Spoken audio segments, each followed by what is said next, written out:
കർണാടകയിലെ മടിവാളയിൽ മലയാളി യുവതിയെ പീഡിപ്പിച്ച കേസിൽ പ്രതി ഹൈനസ് അറസ്റ്റിൽ. കേരളത്തിൽ നിന്നാണ് പ്രതിയെ കർണാടക പോലീസ് പിടികൂടിയത്. 48 മണിക്കൂറിനകം പ്രതിയെ പിടികൂടണമെന്ന് ബാംഗ്ലൂരു സിറ്റി പോലീസ് കമ്മീഷണർ കർശന നിർദ്ദേശം നൽകിയിരുന്നു. മടിവാള സ്റ്റേഷനിലെ ഉദ്യോഗസ്ഥനെതിരെ വകുപ്പുതല നടപടി സ്വീകരിച്ചു. സ്റ്റേഷൻ ചുമതലകളിൽ നിന്ന് മാറ്റി നിർത്തി. ഉദ്യോഗസ്ഥനെതിരെ വകുപ്പുതല അന്വേഷണത്തിന് ഉത്തരവിടുകയും ചെയ്തു. കേസ് മടിവാള സ്റ്റേഷനിൽ നിന്നും ആടുകോടി സ്റ്റേഷനിലേക്ക് മാറ്റിയിരുന്നു. എഫ്ഐആർ ഇടുന്നതിൽ കാലതാമസം വരുത്തിയതിൽ ബാംഗ്ലൂരു സിറ്റി പോലീസ് കമ്മീഷണർ DCPയെ നേരിട്ട് വിളിച്ചു വരുത്തി ശാസിച്ചിരുന്നു. പുതിയ എഫ്ഐആർ രജിസ്റ്റർ ചെയ്ത് ആടുകോടി SP-ക്ക് അന്വേഷണത്തിന്റെ മേൽനോട്ടം നൽകുകയായിരുന്നു. മടിവാള സ്റ്റേഷനിൽ പരാതി നൽകാനെത്തിയെങ്കിലും പോലീസ് പെരുമാറ്റം മോശമായിരുന്നുവെന്ന് പരാതിയുണ്ടായിരുന്നു.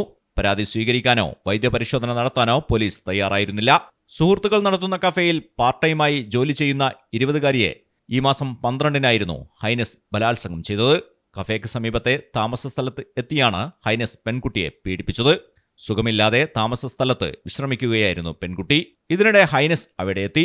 തുടർന്ന് സുഹൃത്തുക്കൾ പുറത്തുപോയ സമയത്താണ് ഇയാൾ മുറിയിൽ അതിക്രമിച്ചു കയറി ബലാത്സംഗം ചെയ്തതെന്നാണ് പരാതി.